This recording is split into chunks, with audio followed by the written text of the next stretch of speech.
est-ce que les propriétaires de Renault vont vendre leurs véhicules un petit peu donc comme c'est même pas un scandale en fait, ce truc médiatique par rapport à Tesla et Elon Musk qui ne fait que durer et je pense qu'il va continuer puisque on apprend que Renault, en tout cas le patron Luca De Meo, envisage de revenir en Russie. Alors malheureusement, on va devoir parler un peu politique. Moi j'ai envie de te dire, entre l'Ukraine et la Russie, je m'en fiche. Il y a beaucoup de personnes qui étaient pro-ukrainiens et qui disaient voilà, la Russie sont très très mal. Alors pareil, hein, dans cette vidéo, je vais cliver, je vais te dire ce que je pense et je suis pas certain que quelqu'un comme Emmanuel Macron, en tout cas, soit beaucoup plus respectable que Vladimir Poutine. Je dirais même que Vladimir Poutine est bien plus respectable. En tout cas, c'est un patriote, il aime son pays, il aime les goulags peut-être. De l'autre côté, on est peut-être dans les droits de l'homme, mais je crois qu'on en a usé, abusé. C'est une véritable catastrophe. Petit aparté, c'est très simple, lorsque Renault est parti, lorsque c'était Carlos Ghosn, il y a eu la même chose avec Peugeot de mémoire, c'était en Iran, donc c'était leur deuxième plus gros marché, 80 millions d'habitants. Les États-Unis ont dit que, ouais, Jacques Attali a dit que, on n'y va plus, vous rentrez à la maison. Bah là, c'était pareil, donc ils avaient signé avec l'ADA, Renault aurait pu devenir d'une manière pérenne numéro 1 mondial. Franchement, Renault, Nissan, Mitsubishi, mais je crois que Mitsubishi, là, ça a été la goutte d'eau qui a fait déborder le vase. Hein. Je ne sais pas exactement à quel niveau, parce que Mitsubishi, à la base, il rachetait que la partie automobile, un peu comme Samsung, bien sûr. Mais voilà, Mitsubishi, c'est un gros, entre guillemets, conglomérat.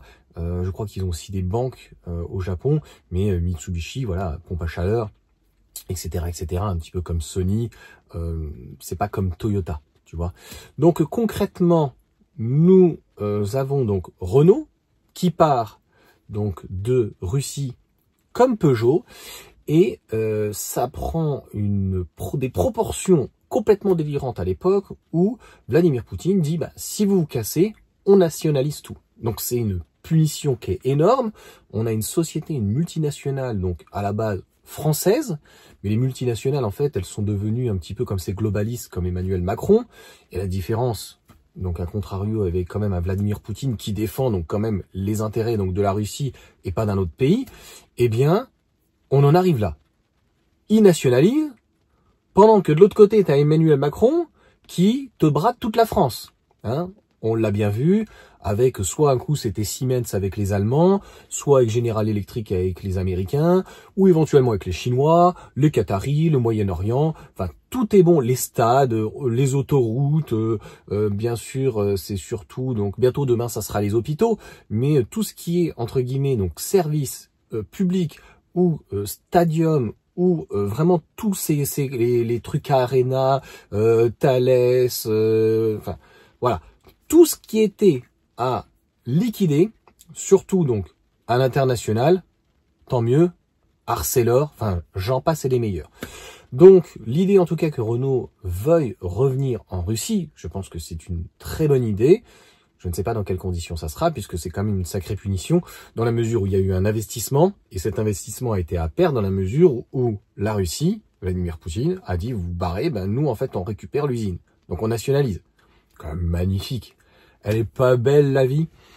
Donc est-ce que en tout cas les propriétaires de Renault vont éventuellement vendre leur voiture pour se dire qu'ils seraient peut-être en train de soutenir un effort de guerre donc de la Russie, de ce vilain Vladimir Poutine face à l'Ukraine et ce génie de Zelensky, bien sûr, qui est russophone à la base et qui a des talents de pianiste quand même assez exacerbés, pour ne pas dire plus, hein. Il a un talent caché. Donc au pire des cas, cet acteur de crise, comme Emmanuel Macron, les deux c'est les mêmes, et Justin Trudeau, c'est les trois les mêmes.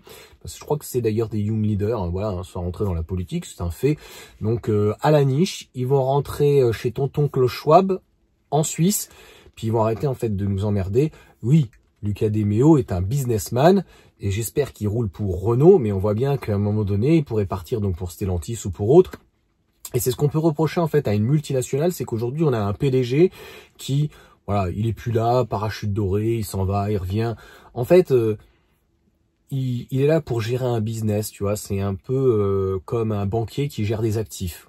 Il les gère bien, tant mieux, il les gère mal, c'est pas très bien. C'est pas très grave. Sauf que derrière, en fait, il y a de l'humain, il y a des salariés, il y a des ouvriers, et il y a un tas de foutoirs, de bordel, de merdier. C'est mais vraiment, en tout cas, catastrophique. Voilà pour cette vidéo.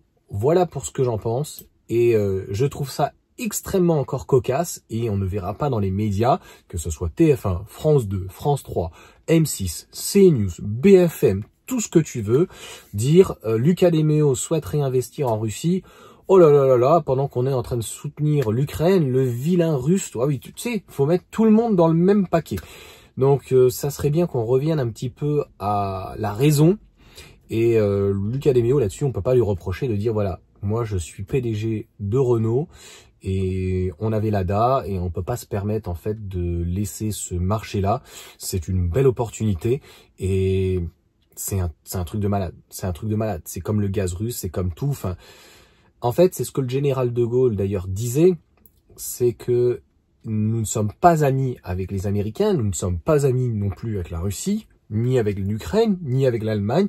Il y a des coopérations. Donc nous avons des intérêts, et si la France fait la courbette à tout le monde, hein, vraiment à tout le monde, à la Chine, fait la courbette au Moyen-Orient, à certains pays africains, aux États-Unis, à l'Allemagne, demain peut-être, je sais pas, ça sera Mélanie à l'Italie, l'Espagne, ben, comment tu veux avoir un minimum d'aura? Comment tu veux qu'on te respecte si franchement tu es toujours en train de courber le dos?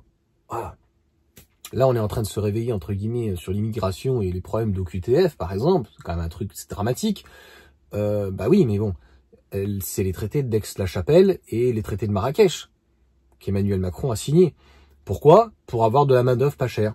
Et donc, au final, on laisse rentrer un petit peu tout le monde. Tu sais, c'est un open space. Sauf qu'à un moment donné, c'est un petit peu comme un salarié. T'imagines un salarié de Renault, ben on lui dit, bah, c'est pas grave, si tu montes pas très bien la voiture, hein, pour la sécurité, on reviendra, tu vois. C'est pas important. C'est pas important. Donc, l'économie, oui. Le patriotisme, c'est très important.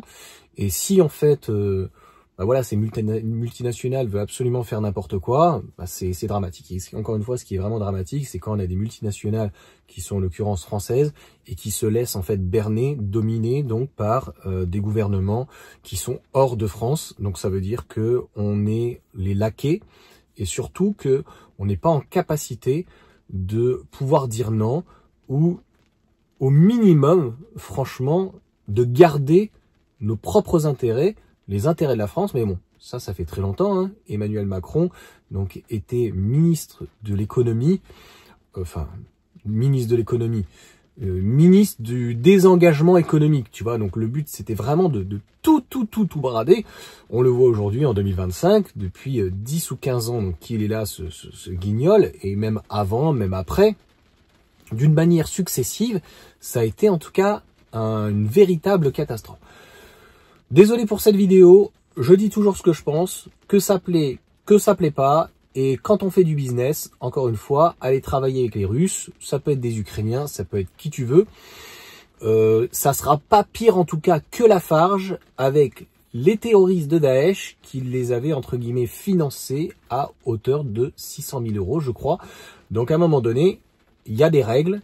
Si nous avons des terroristes en France, en Europe, dans d'autres pays, ben, ils font des transactions financières comme tout le monde. Quand on voit ce qu'on a fait à la Russie, faisons-leur la même chose.